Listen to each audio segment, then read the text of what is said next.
নমস্কার বন্ধুরা, homemade village cooking চ্যানেলে আপনাদের সবাইকে স্বাগত। তো চলুন আজকে একটা নতুন রেসিপি শুরু করা যাক। বন্ধুরা, আমি কিছুটা চিংড়ি মাছ নিয়ে নিয়েছি, ধুয়ে বেছে রাখা আছে। আমি একটা থালার মধ্যে 4টে কাঠি এভাবে জলে ভিজিয়ে রেখেছিলাম। এবার আমি এর মধ্যে এই চিংড়ি মাছগুলো একটা একটা করে গেঁথে নেব। চিংড়ি মাছগুলো এইভাবে একটা একটা করে সব গেঁথে নেব।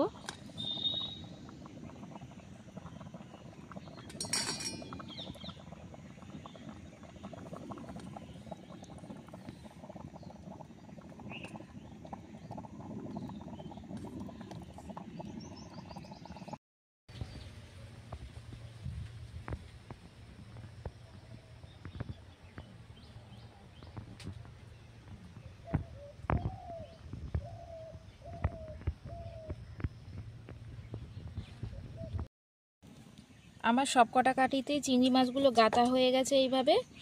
এবার আমি উনুন জ্বালিয়ে নিয়েছি। এবার উনুনের উপর এরকম একটা রুটি ছাঁকার জালি নিয়ে নেব, সেটাকে ভালো করে বসিয়ে দিলাম। এবার আমি চিংড়ি মাছগুলো একটুখানি পুড়িয়ে নেব এইভাবে।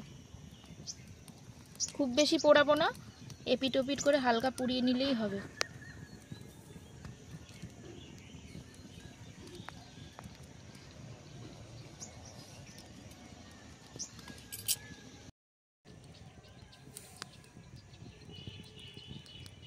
চিংড়ি মাছগুলো আমার হালকা করে পোড়ানো হয়ে গেছে।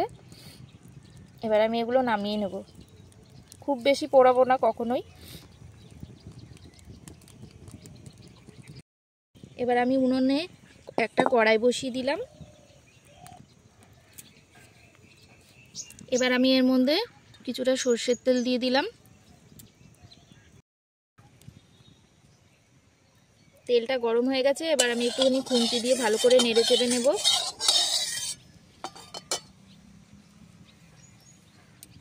এবার আমি এর মধ্যে কিছুটা পেঁয়াজ কুচি,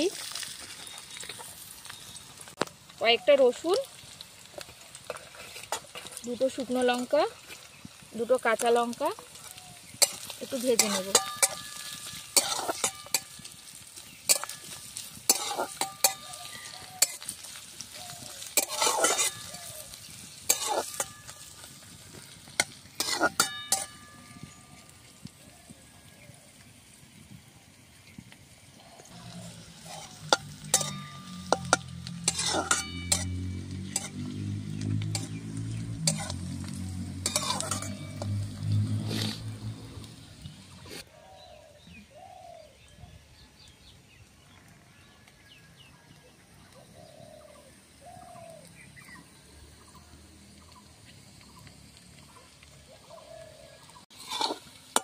এবার আমি সবকিছু তুলে নিলাম।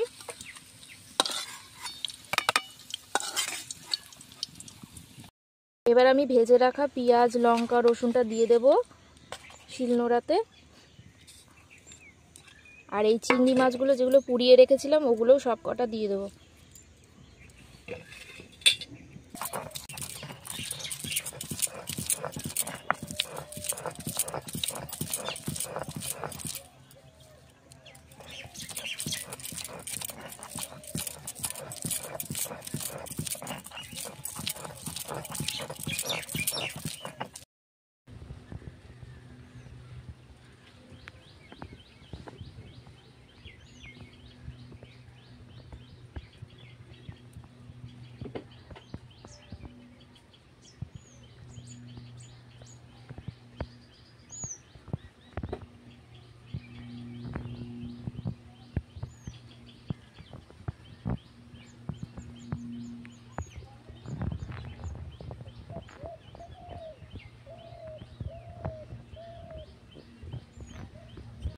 বাটা হয়ে গেছে ভালো করে। এবার আমি তুলে নেব এটা।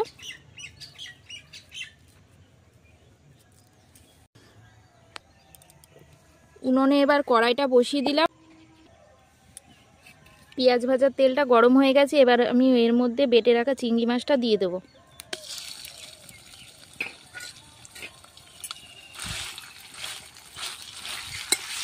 দিয়ে এবার ভালো করে নাড়াচাড়া করে নেব।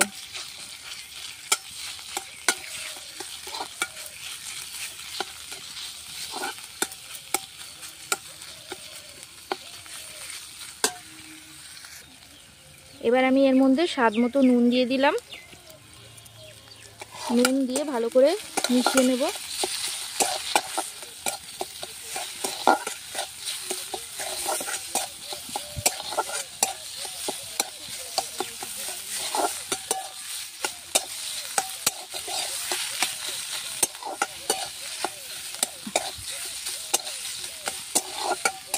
এবার আমার এটা তৈরি হয়ে গেছে। এবার আমি এটা নামিয়ে নেব। তো বন্ধুরা, তৈরি হয়ে গেছে আজকে আমাদের রেসিপি চিংড়ি মাছ পোড়া বাটা। তো আপনাদের এই রেসিপিটা কেমন লাগলো জানাবেন এবং লাইক, কমেন্ট, শেয়ার, সাবস্ক্রাইব করবেন। ধন্যবাদ।